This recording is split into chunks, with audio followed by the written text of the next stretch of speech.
En determinado momento de nuestra historia reciente confluyeron una serie de hechos que algunos de sus más señalados protagonistas ocultaron al pueblo español. Hechos difícilmente confesables que exigieron una puesta en escena digna de las mentes más brillantes para poder salvar el atolladero en el que nos encontrábamos.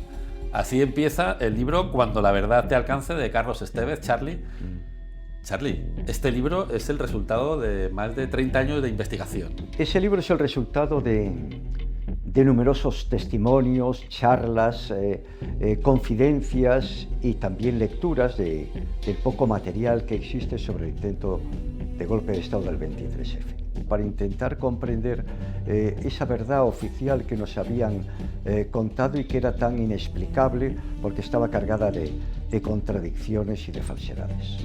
Y entonces, la gran pregunta, el libro se llama, entre otras cosas, lo que el 23F oculta. ¿Qué no es el 23F?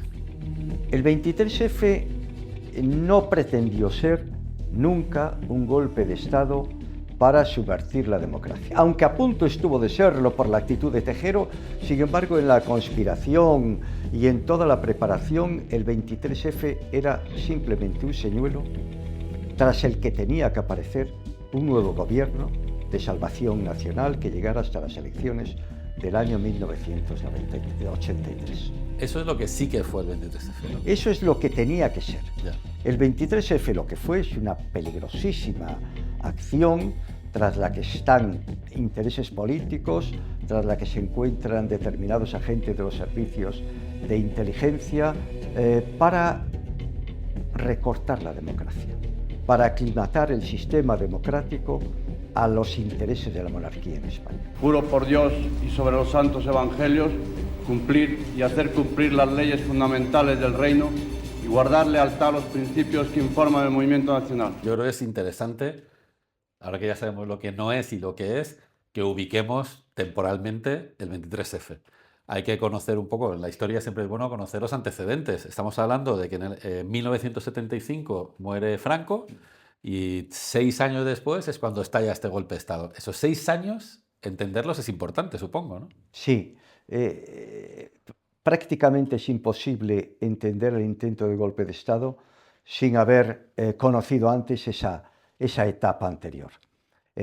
Tras la muerte de Franco, nosotros nos encontramos en España con un rey franquista que ha jurado los principios del movimiento nacional y que ha jurado respetar el régimen, no una vez, dos. Y designado por Franco, además. Y designado por Franco y con un presidente del gobierno, que era Carlos Arias Navarro, que había sido designado también por Franco.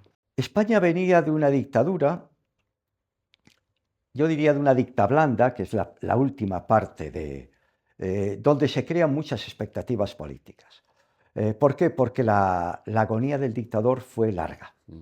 En esa larga agonía hubo tiempo para intentar resituarse.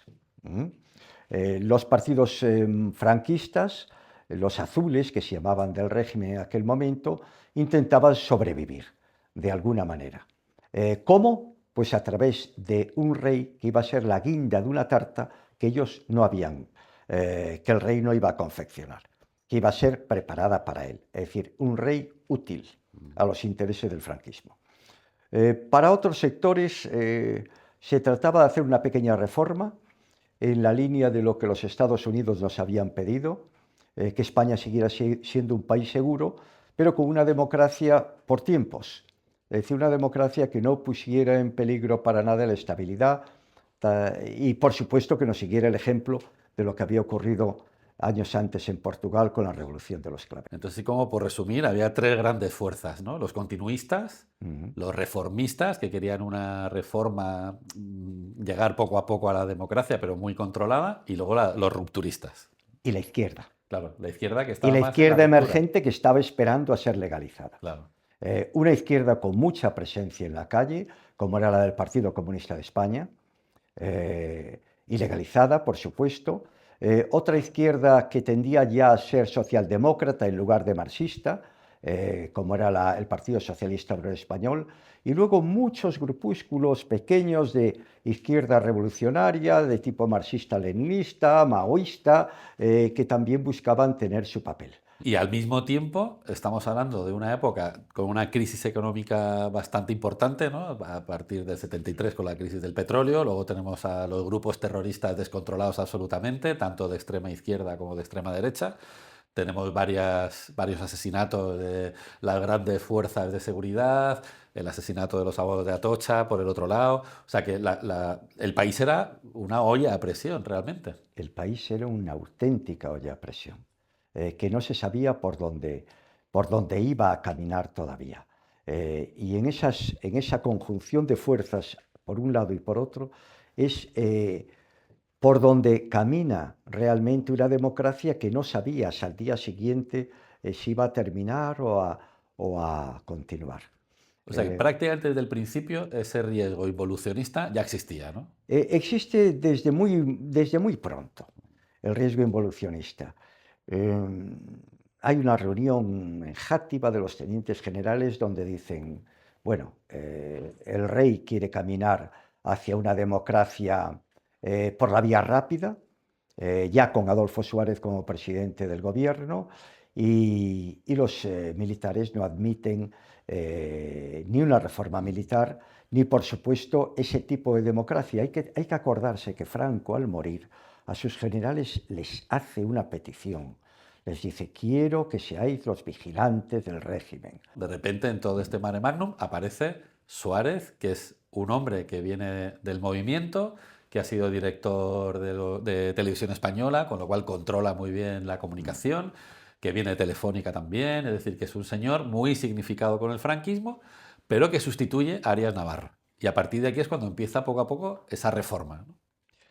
Suárez es una pieza clave, porque Suárez era el tapado del rey, fundamentalmente. El rey no podía caminar con un presidente del gobierno que había asumido todas las funciones, que lo despreciaba, que hablaba públicamente de él poniéndolo a caldo al rey. El rey le tenía miedo a la vez a Carlos Arias Navarro, tiene que viajar a Estados Unidos para decir, oye, tengo que desprenderme como sea de este hombre si quiero caminar hacia adelante. Adolfo Suárez es el hombre útil, el hombre que tiene que dar la cara por aquello que el rey o su principal consejero, que era Torcuato Fernández Miranda, no pueden hacer públicamente. Es el hombre que tiene que llevarse las bofetadas. Y una vez que se lleve todas las bofetadas por el desmontaje del régimen, tiene que hacer mutis por el foro. Irse. Ese era el plan, pero las cosas salieron de muy distinta manera. Adolfo Suárez es uno de los primeros presidentes, yo creo que el primer presidente en España que tiene una idea clara de lo que es la información y los medios de comunicación. El que viene de la tele y sabe perfectamente cómo manejarla. Él viene de Televisión Española. Imaginemos que un informativo, un telediario, el telediario de las 9 de la noche tenía unos 14 millones de espectadores de audiencia media. Única televisión en España, y pone allí un hombre de su máxima confianza. En la agencia F pone al hermano, a Luis María Ansón, Rafael Ansón en Televisión Española, Luis María Ansón en la agencia F. Y además crea un nuevo servicio de inteligencia con un hombre de su máxima confianza, que era el teniente coronel Andrés Casinello, que se dedica al espionaje, a espiar y a las escuchas telefónicas y a proporcionarle a Adolfo Suárez todas aquellas informaciones que necesita. Y también se rodea de un estupendo equipo de sociólogos que son los que van midiendo un poquito el sentir de la sociedad española y se lo va trasladando a él. Las encuestas fueron un arma importantísima en la transición, el principio de la transición, porque le dieron una gran visión de futuro a Adolfo Suárez. La guerra es ya un recuerdo histórico. La mayoría de los que viven hoy no participaron en ella. Y ellos y nosotros queremos una España libre y democrática. El reconocimiento del Partido Comunista se produce en 6 horas nada más, que es lo que dura la entrevista de Adolfo Suárez con Santiago Carrillo. Y en esas 6 horas, Cuando termina la entrevista, Adolfo Suárez sale de aquella casa, de la casa de José María Armero, de un periodista, diciendo: no me lo puedo creer. Me acaba de decir que está dispuesto a admitir un rey franquista nombrado y designado por un dictador. Me dice que está dispuesto a renunciar a la ruptura democrática en España, a no pedir cuentas por nada de lo que pasó hasta ese momento, a aceptar la bandera española, a entrar en el juego democrático. Es decir, todo aquello que había costado una guerra civil en España se consigue en 6 horas de una reunión. Suárez va a ver al rey y le dice: no te lo puedes creer, ha pasado esto. Y entonces cambia la visión de las cosas. Claro. Pero todavía en ese momento, se tiene la certeza de que al Partido Comunista no hay que legalizarlo. Es que encima Suárez se ha comprometido delante de la plana mayor del ejército a no legalizar el Partido Comunista. Y seguramente lo decía... convencido. Lo decía convencido. Pero es que en aquella época había muchos sucesos, uno tras otro, era imparable la dinámica. El entierro de los abogados de Atocha fue definitivo para convencer a Adolfo Suárez y al rey de que no se podía ir a unas elecciones sin el Partido Comunista de España. ¿Por qué? Porque ese entierro convoca a unos 100.000 personas y no es el número lo que les impresiona, es la disciplina absoluta de 100.000 personas tomando las calles de Madrid con un silencio espectacular y con Santiago Carrillo al frente. Todavía era ilegal, y se presentó al frente de aquel abogado. Aquel entierro le hizo decir a Suárez, le dice a su vicepresidente Alfonso Osorio: ¿pero tú qué quieres que hagamos? Osorio no quería el reconocimiento del partido. ¿Cómo vamos a ir sin esta gente? Mañana toman las calles, tienen un poder enorme en las empresas, tienen un poder enorme en la calle, tienen un poder de convocatoria enorme. Lo que no tienen en las urnas, lo tienen en la calle. Los haremos crecer mucho más. Entonces tenemos esos 3 elementos, ¿no? Tenemos las encuestas que dicen: no te preocupes, que esto no van a llegar a ningún lado, los comunistas no van a llegar a ningún lado. Tenemos esa demostración de fuerza el día del entierro de los abogados de Atocha asesinados.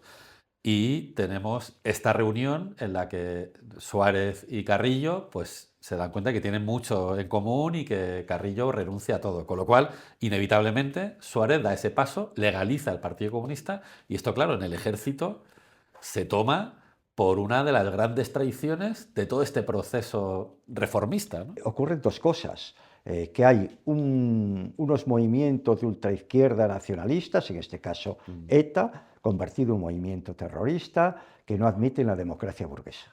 ¿Qué democracia en ciernes puede aguantar una presión, una tenaza, en realidad, por una parte el terrorismo de ETA, por otra parte Grapo, por otra parte el ruido en los cuarteles, el movimiento involucionista, la amenaza constante de un golpe de Estado, una inflación cercana al 27%?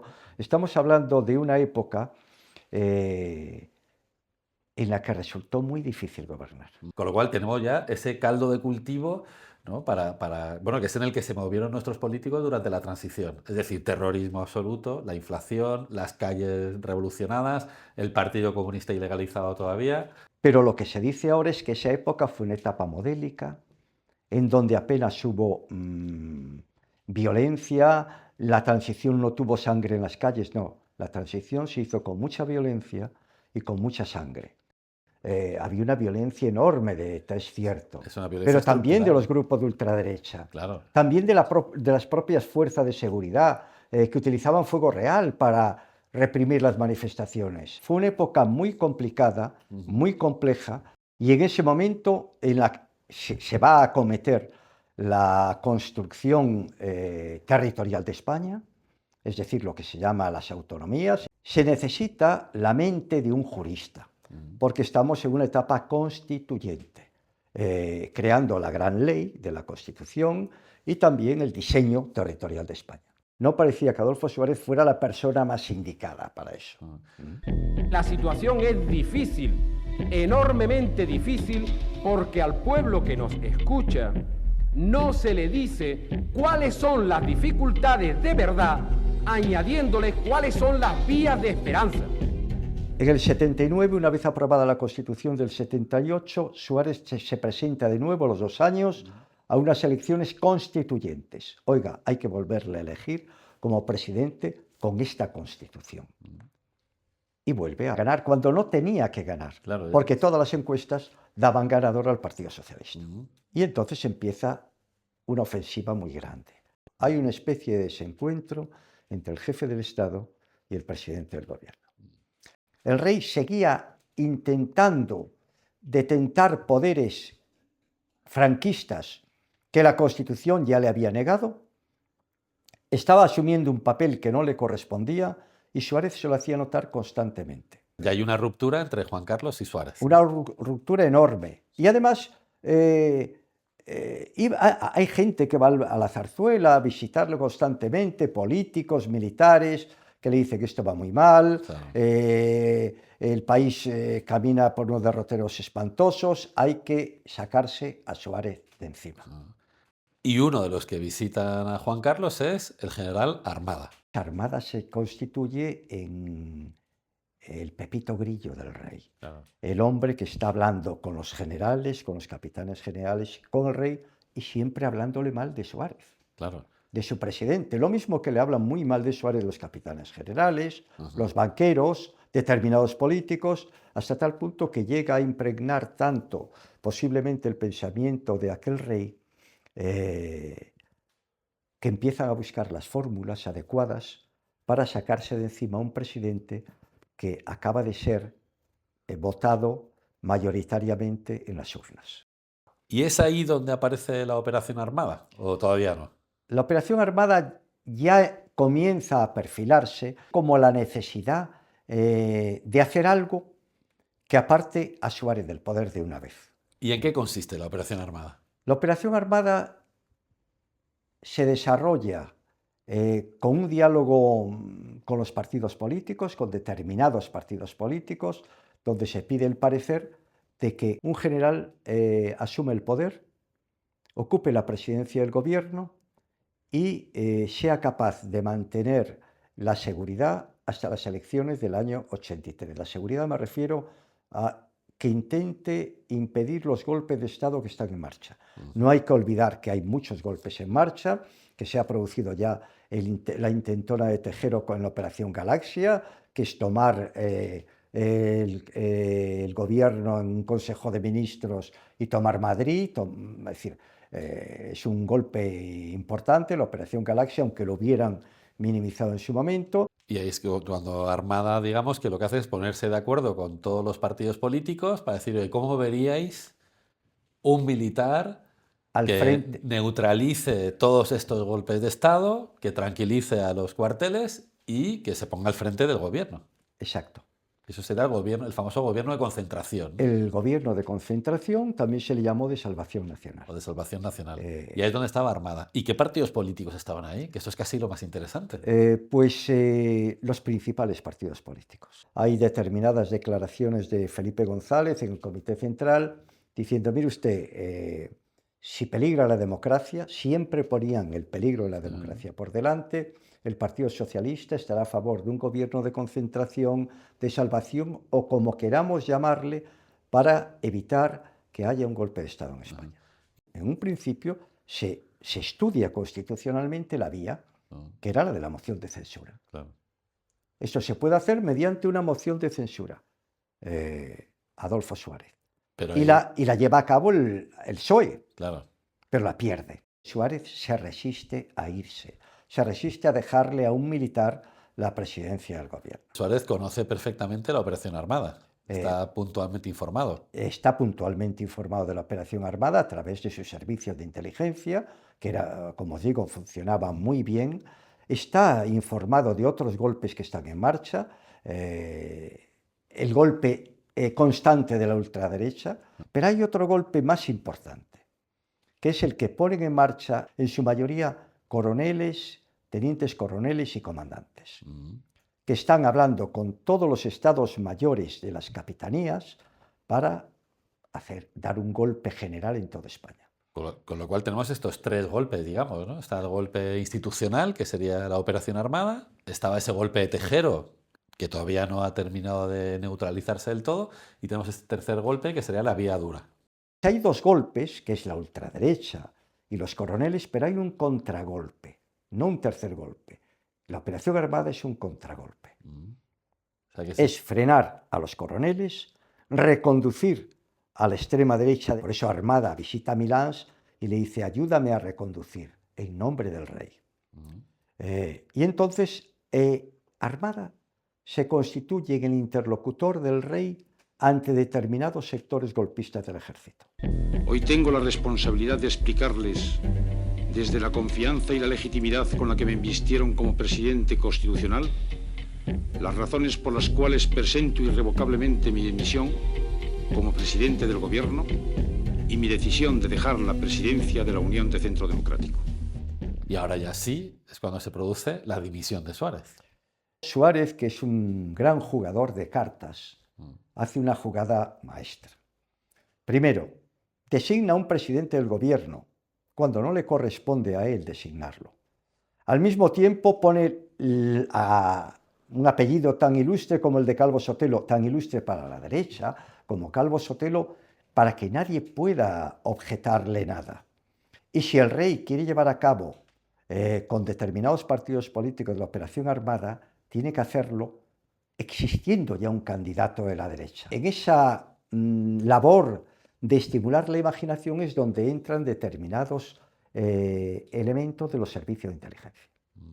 Y ese estimular la imaginación podemos llegar a lo mismo, pero a través de un toque de atención. Hagamos que el pueblo español le vea los colmillos al lobo. Enseñémosles, vamos a escenificar lo que es un golpe de Estado. Y para eso utilicemos a Tejero, que lo hará estupendamente bien, entrará en el Congreso, provocará el mayor temor posible, pero después lo vamos a reconducir, porque llegará un general monárquico, que es el que le dirá a Tejero: retírate del Congreso con tus fuerzas. Lo mejor es un gobierno presidido por un militar capaz de llegar hasta las elecciones. Entonces, a ver si lo he entendido bien. Tenemos una operación armada que se supone que va a ser institucional, que va a ser a través de una moción de censura. Cuando fracasa la moción de censura y se pone en marcha una segunda moción de censura que parecía que sí que podía seguir adelante, es cuando Suárez dimite, ¿no? Y en ese momento se quedan sin herramientas para poder poner en marcha la operación armada. Entonces lo que dicen los servicios de inteligencia es: vale, pues ahora que no tenemos herramientas institucionales, vamos a provocar un golpe de Estado para que una vez que Tejero entre en el Congreso, aparezca Armada a reconducir la situación. Ese es un poco el resumen. Es el resumen, creando lo que ellos llamaban un vacío de poder. Eso es, a través de Pero Tejero, claro, digamos. Dimitiendo Suárez y dejando a Calvo Sotelo, ese vacío de poder ya no existe. Claro. Ya han puesto a la persona. Claro. Y ahí es cuando la operación armada se trunca. Claro. En aquel momento es cuando se producen aquellas reuniones de General Cabrera, una disensión entre Tejero, que está presente, y la ultraderecha, y generales de la ultraderecha, y Milán se le dice: oye, pero entonces si la operación monárquica no se lleva adelante, dejarnos a nosotros vía libre para que tomemos el Congreso. Claro. Pero a todo esto hay que decir, con una excelente información de los servicios de información y de los servicios de inteligencia, que llegaban a los conductos que tenían que llegar. Hay un suceso que es la muerte en prisión de un etarra al que han torturado y se muere en la cárcel. Y al mismo tiempo secuestran, porque había de todo. Secuestran a 4 cónsules, ETA los secuestra, es decir, que había caldo de cultivo suficiente. Y en ese momento es cuando se presentan un capitán amigo de Tejero, el capitán Muñecas, y le dice: ya está, han destituido a los principales dirigentes de la policía, esto ya no puede ser, esto es bajarse los pantalones ante ETA, y todos dicen: bueno, mira, se terminó, vamos, sí o sí, vamos a ocupar el Congreso. Y es cuando se precipita el golpe y aprovechan el impulso de Tejero, lo que se llamó ponerle los patines. ¡Quieto todo el mundo! ¡Silencio! ¡Quieto todo el mundo! ¡Al suelo! ¡Al suelo todo el mundo! ¡Quieto, cuidado!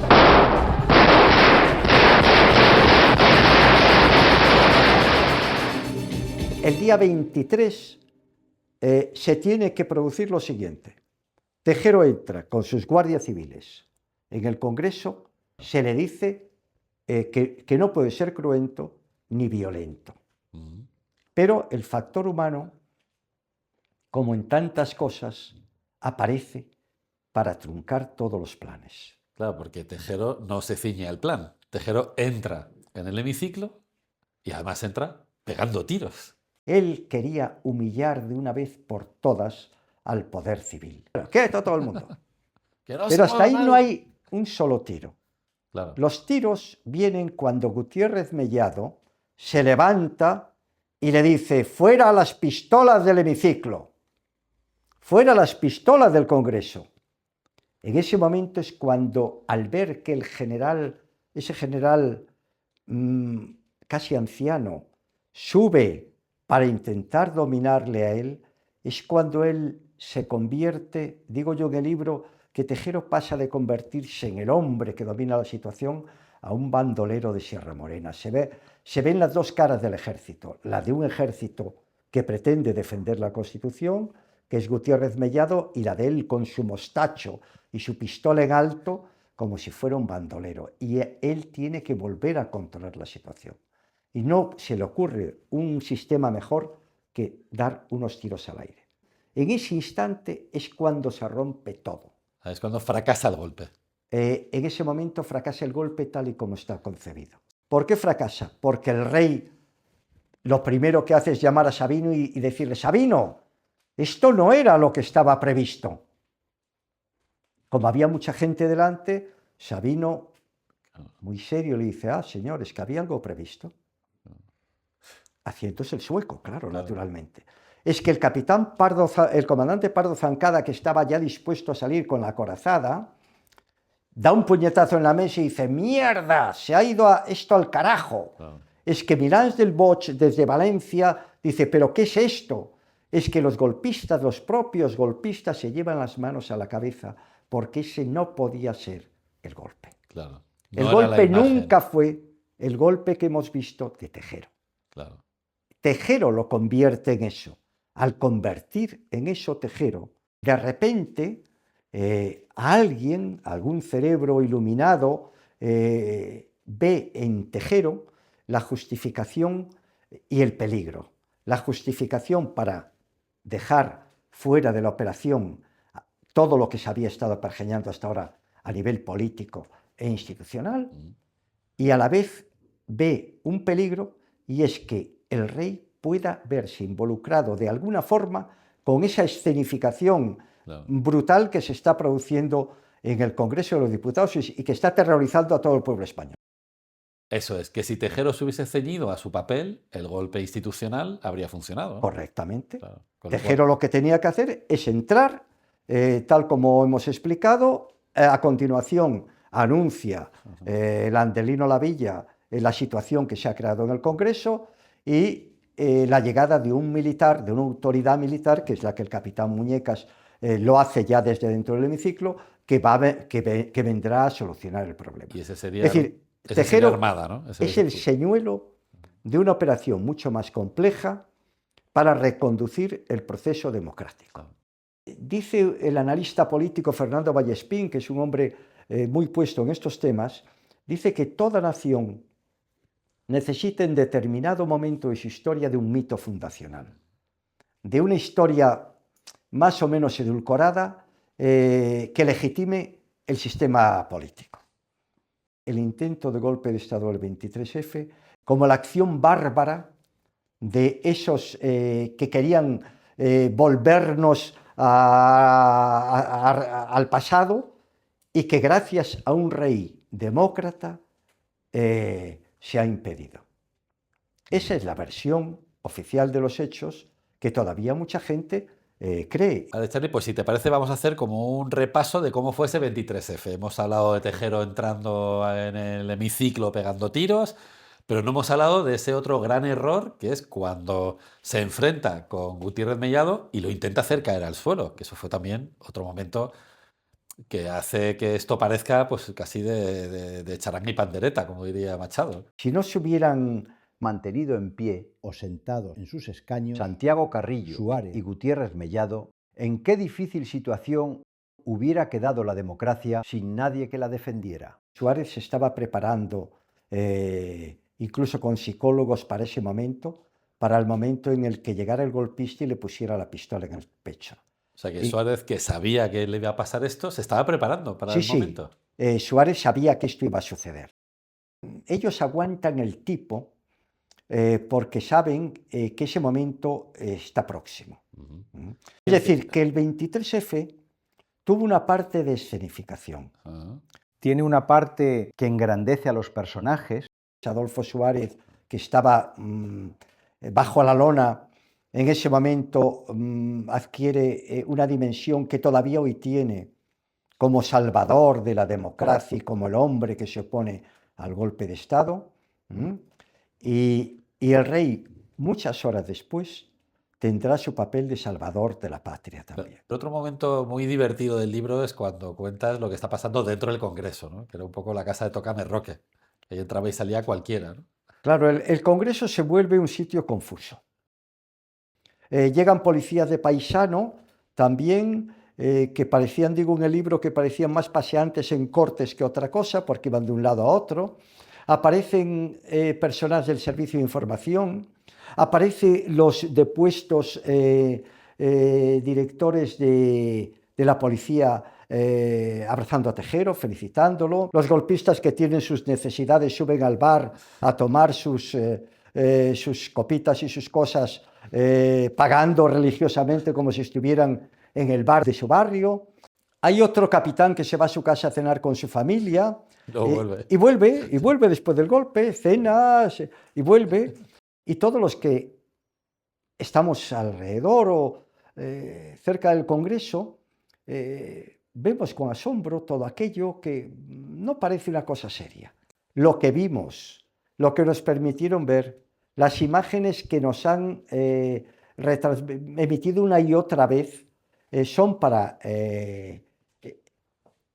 obtener una versión oficial más sólida que diga, mire usted, esto ha sido la intentona golpista de 4 locos, el ejército no tenía nada que ver, como dice la versión oficial, siempre estuvo con la Constitución y con la democracia, cosa que no fue así, esa es otra falsedad, y gracias al rey que nos salvó, que si no en la que nos hubiéramos visto. Menos mal.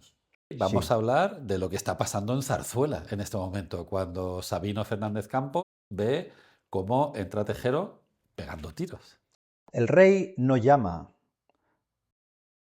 al director general de la Guardia Civil, del que depende Tejero, para decirle, oye, ¿qué hacen tus hombres dentro del Congreso? El rey no llama al capitán general de Madrid para decir, pon orden en la región militar. El rey llama a Alfonso Armada. Cuando Armada le dice, cojo los papeles y voy, el rey no le dice, no vengas. Claro. Es Sabino quien dice, no puede venir, porque si viene, le está involucrando a usted. Claro. Si Armada aparece dirigiendo el golpe de la Zarzuela, ¿quién se va a creer que el rey no está detrás? Claro. Y Sabino es el que intenta alejarle, digamos, de cualquier contacto que le vincule con el golpe. En esa variación del golpe, que es la que establece Tejero, es en la que no se puede manchar al jefe del Estado ni a la monarquía. Claro. Es decir, Sabino es quien de verdad encauza toda la noche el golpe en Zarzuela y hace que navegue de una forma o de otra. Entonces tendríamos ya ese segundo escenario, que es la Zarzuela, y otro tercer escenario serían los cuarteles, que ya hemos mencionado un poco lo que está pasando en los cuarteles, pero ¿qué ocurre en los cuarteles? Hay una cantidad de conversaciones telefónicas impresionante. En esas conversaciones telefónicas se ve claramente que hay 5 capitanías dispuestas a salir ya y a dar el golpe. Están preparados para salir. Hay que abortar aquellas salidas, pero es muy difícil abortarlas. porque ellos están decididos. Es ahí cuando Sabino, auxiliado por otra gente también militar, de la casa militar de la Zarzuela, hace una operación que se ha contado muy poco, pero que ha sido muy importante, que es, como no puede convencer a los generales, se dirige a los estados mayores. Claro. Y son los estados mayores de esas capitanías los que impiden que las tropas salgan a la calle. Vale, entonces tenemos, volviendo al 23F, tenemos ese momento en el que el rey habla a todos los españoles, pero tarda muchísimo. No sé si son 8 horas o 10 horas lo que tarda en ponerse en contacto con todos los españoles y dar este mensaje a través de Televisión Española. En ese tiempo suceden muchas cosas. Y una de las principales cosas que sucede es que hay 4 capitanías generales, las 4 más rebeldes, que al ver que Tejero se ha quedado aislado, que el golpe de Estado no va adelante, que la operación armada no sale, dicen, bueno, hay que salir de este impasse de una forma o de otra. Y apuestan decididamente por la operación armada y convencen a Armada para que vaya al Congreso. Se le permite a Alfonso Armada que vaya a título personal, sin involucrar al rey. Y él va a título personal. Nadie que va a título personal puede hacer una propuesta a Tejero diciendo: tienes un avión que te espera en la base de Getafe, tienes que irte. Nadie a título personal puede hacer eso. No. Pero claro, a partir de ese momento, la jugada es arriesgadísima, porque si sale la operación armada, habrá un final feliz. Y todos estaremos aplaudiendo aquella noche o aquella madrugada al general demócrata que supo librarnos de los más inmovilistas que querían llevar a la democracia a un lugar indeseado. El problema es que aquello no salió, Claro. porque Tejero no permitió que entrara el general Armada en el hemiciclo. Y ahora este sí que es ese encuentro entre los dos, ¿no? A las 12 de la noche se encuentran Armada con Se Tejero. encuentra Armada con Tejero, y Armada es cuando le dice: mira, las cosas no han salido como estaba previsto, tienes que irte. Y Tejero es cuando dice: oye, perdona, yo no soy el chivo expiatorio de esto. Claro. Aquí os vais a retratar todos. Y ahí Tejero se da cuenta de que le están utilizando. Y se da cuenta de que le están utilizando. Y entonces es cuando corta la operación armada de raíz. Y cuando declara Sabino Fernández Campo en el juicio: oiga, pero usted le permitió al general Armada que fuera a título personal a ofrecerse a las 12 de la noche como solución, Sabino en su descargo dice: sí, yo se lo dije, pero nunca hubiera hecho eso yo sin el respaldo o el consentimiento del rey. Claro. Todo esto que estoy contando ahora no figura en las actas del juicio. Y una de las cosas que no sabemos es qué pasó y por qué se retrasó tanto este mensaje, ¿no? No lo sabemos, pero lo intuimos, porque o hay una casualidad enorme en los momentos y en las horas, o el mensaje del rey no sale hasta que fracasa la operación armada. Claro, es que se emite cuando ya ha fracasado Fracasa esta la operación. reunión entre Armada Cuando ha y Tejero. fracasado es cuando se emite el mensaje del rey. Y entonces tenemos ya más o menos claro el papel de Suárez, tenemos claro lo que pasa más o menos en Zarzuela, tenemos claro lo que pasa en los cuarteles, tenemos claro que esa reunión entre Tejero y Armada fracasa, con lo cual ya se ha desmantelado definitivamente la operación armada, y a partir de aquí hay que acabar con el golpe, hay que cerrarlo. Entonces, ¿qué es lo que pasa en este momento? Una vez que se emite el mensaje del rey, que Armada fracasa, como bien dices, hay un último intento. El capitán general de Valencia, Milán del Bosch, llama al comandante Pardo Zancada y le dice: intenta solucionarlo como sea, porque claro, Milán ve que su cabeza también va a caer. Claro. Y envía a Pardo Zancada al Congreso. Entra él solo, habla con Tejero, y Tejero cree que va a detenerlo. Y le dice Pardo: no, tranquilo, yo vengo a ayudarte, a apoyarte y a reavivar el golpe. y le está diciendo posiblemente la verdad. Y es cuando Pardo Zancada llama por teléfono a determinadas unidades militares para que se desplacen, se movilicen y le ayuden. Las disuade el capitán general de Madrid, amenazándoles con una cuestión mayor, porque ha movilizado a las tropas paracaidistas para que impidan el avance de esas tropas sobre el Congreso y se pueda consumar el golpe. Y ahora entramos en la última etapa, que es que aquello no se convierta en una barbaridad, porque Tejero está muy nervioso, se sienta acorralado dentro del Congreso y hay que hacerle salir por las buenas. Y ahí firman ese pacto del Capó. Se firma un pacto que no implica rendición, claro, para nada. La persona que había subvertido el orden, entrado pistola en mano en el hemiciclo, se cuadra delante del presidente como si hubiera ido allí a realizar una misión oficial que había terminado. Bueno, Charlie, pues ya tenemos que el golpe ha fracasado, que Tejero ya está detenido, Armada también, Milans también, y nos plantamos el 24F, en Zarzuela. El rey se reúne con todas las fuerzas políticas. Y se llega al pacto, con todos ellos, de minimizar al máximo lo ocurrido. No buscar cabezas de turco, no profundizar en aquellos que intervinieron en el ejército, no buscar la trama civil del golpe y ocultar todo lo que pasó antes del golpe de Estado. Sí, es como que el 23F se queda en el 23F. En el 23F. Que antes no ha pasado nada. Nada antes del 23. Porque entonces todo queda constreñido a ese relato, que es el que hoy conocemos, y el que las generaciones jóvenes conocen, lo que se llama la verdad oficial. Claro. Porque si empiezas a contar todo lo que sucedió antes del 23, puedes llegar a conclusiones que no son políticamente correctas. Claro. Pues si te parece, igual que hemos empezado leyendo el principio del libro, voy a terminar leyendo el final del epílogo, que dice: hoy ya no se necesitan tejeros que irrumpan armados en el Congreso para subvertir el orden establecido. Esos personajes intransigentes que buscan derribar la democracia viven entre todos nosotros y tienen una gran presencia en buena parte del mundo. Mala herencia dejamos a nuestros hijos y a nuestros nietos, pero todavía existe un rayo de esperanza, nos dice la historiadora Alison Weir. Ellos y ellas todavía están a tiempo de redescubrir su pasado, y si lo hacen, podrán comprender el presente y, muy posiblemente, salvar su futuro. Charlie, ha sido un placer. Cuando la verdad te alcance, lo que el 23F oculta, yo creo que hoy hemos hecho un buen resumen, un buen repaso, pero creo que el que quiera profundizar en esto que hemos hablado debería leer este libro, que es un buen resumen de todo lo que se ha escrito hasta este momento y de todo lo que has investigado. Y como dijiste en una conversación, todo esto es un gran puzzle y este es el que tú has armado.